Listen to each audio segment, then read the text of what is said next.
Assalamualaikum warahmatullahi wabarakatuh. Perkenalkan, nama saya Elva Kotrunada dari Pendidikan Administrasi Perkantoran. Di sini saya akan menjelaskan tentang metode pembelajaran inovatif. Saya memilih metode pembelajaran mind mapping.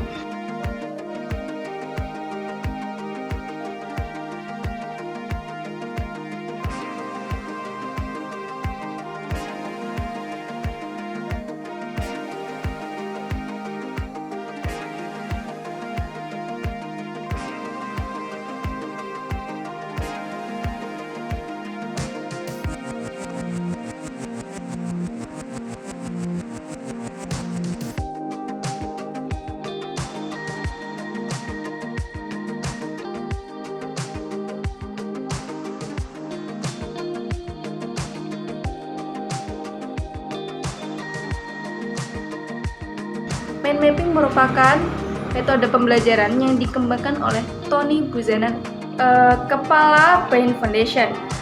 Peta pikiran atau mind mapping merupakan metode mencatat kreatif yang memudahkan kita untuk mengingat banyak informasi.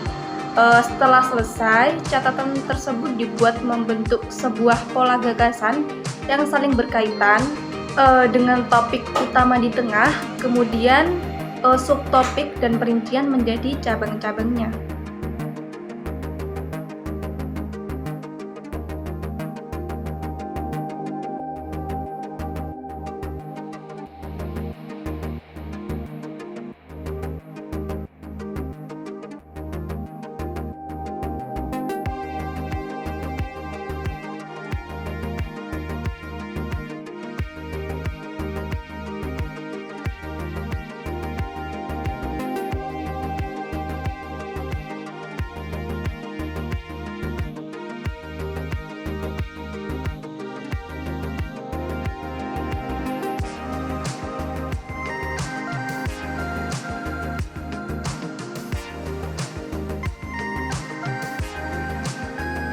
Oleh karena itu, agar peta pikiran atau mind mapping dapat berfungsi secara maksimal, ada baiknya dibuat warna-warni dan menggunakan banyak gambar dan simbol sehingga tampak seperti karya seni.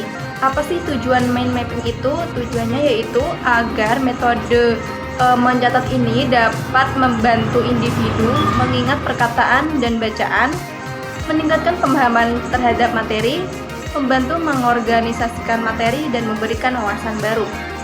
Menurut Indura, pada dasarnya belajar akan menyenangkan apabila dapat melibatkan kedua belah otak kanan dan otak kiri.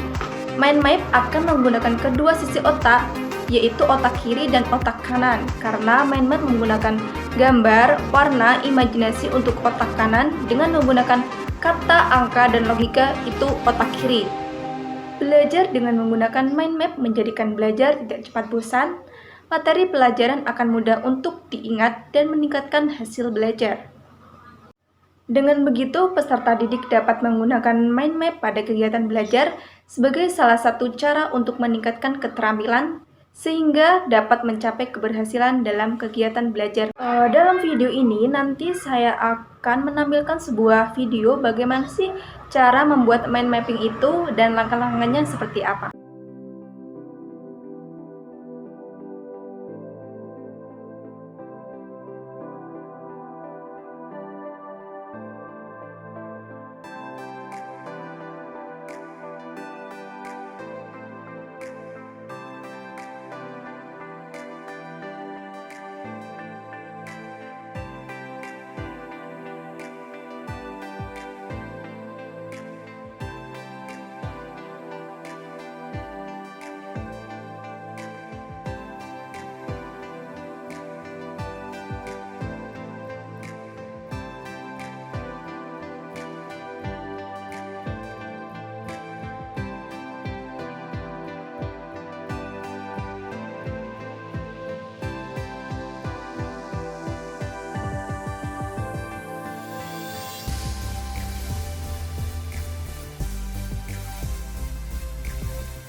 Jadi dapat disimpulkan bahwa langkah-langkah membuat mind mapping membutuhkan imajinasi atau pemikiran. Di antaranya adalah sebagai berikut. Yang pertama ada kertas kosong tak bergaris.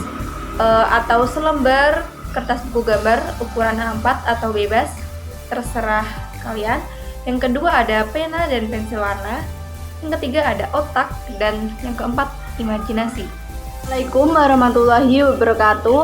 Perkenalkan, nama saya Septi Jetin Arofa dari kelas 11 MIPA 1, asal sekolah SMA Negeri 1 Tayu, Pati, Jawa Tengah.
Ya, saya tahu mind mapping itu adalah sebuah informasi keseluruhan yang dirangkum menjadi satu dengan diberi gambar-gambar seperti ini.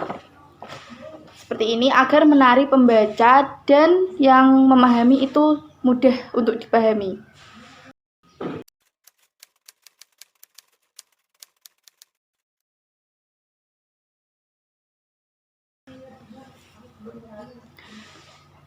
Awalnya itu agar siswa, kan rumusnya banyak metode matematika ini, terus disuruh membuat rumus seperti ini dengan bentuk mind mapping agar siswa itu tidak bosan membaca buku catatan yang sangat banyak rumusnya.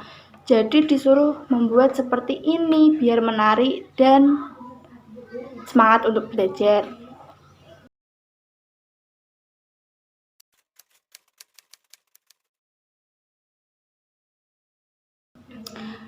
Menurut saya, mind mapping ya enak membuat pembelajaran tidak monoton dan mengasah bakat siswa untuk berkreasi dengan ide yang dipunya. Misalnya dia pandai menggambar, bisa dituangkan dalam pembuatan mapping ini.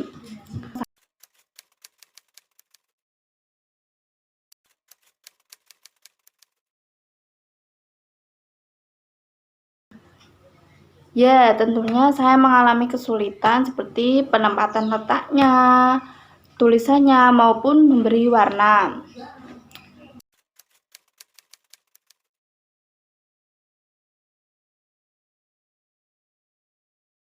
Hanya satu saja pada mapel matematika peminatan yang diampu oleh Ibu Septi Hanarati SPD.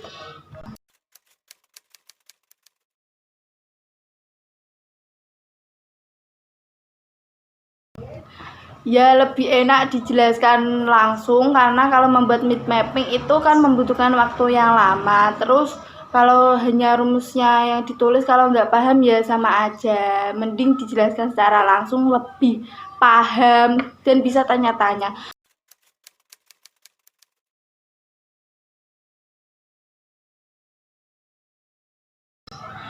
Ya, saya diberi waktu 1 minggu untuk membuat dua ini. Terus ya membuat dua materi ini, lingkaran dan polinomial, karena materinya itu dua.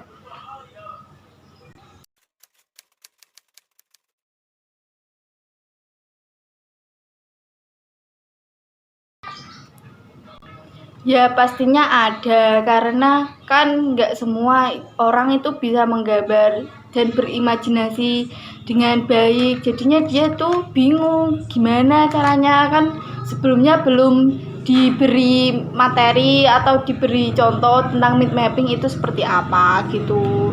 Jadinya ada kesusahan.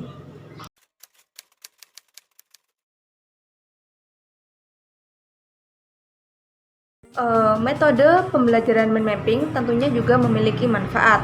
Menurut Hernaki, manfaatnya yaitu yang pertama itu fleksibel.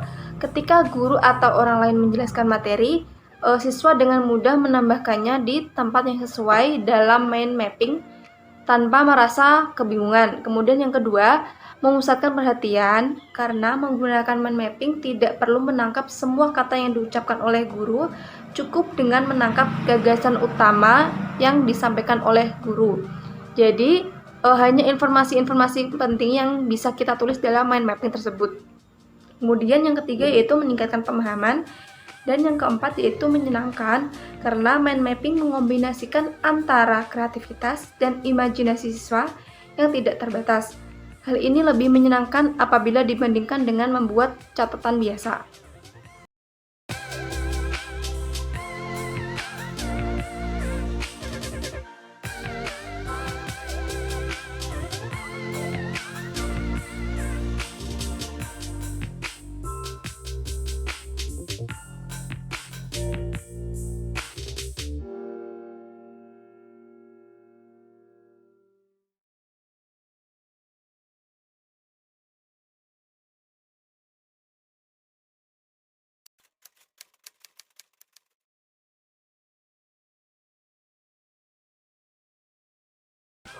Dalam beberapa metode pembelajaran tentunya ada beberapa kelemahan dan kelebihan, termasuk mind mapping juga ada kelemahan dan kelebihannya.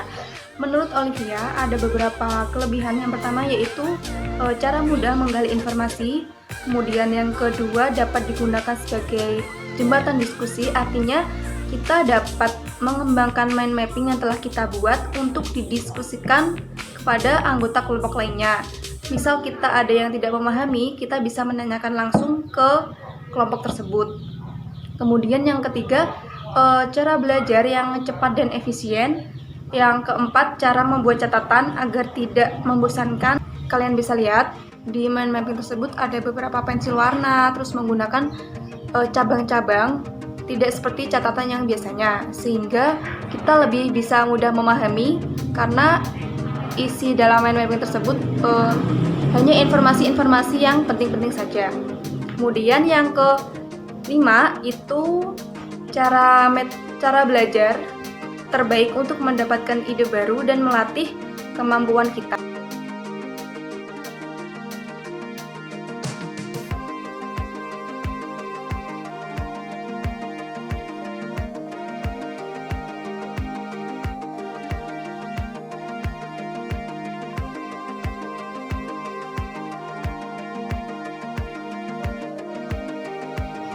Sekian video pembahasan materi tentang mind mapping dari saya. Kurang lebihnya mohon maaf. Wassalamualaikum warahmatullahi wabarakatuh.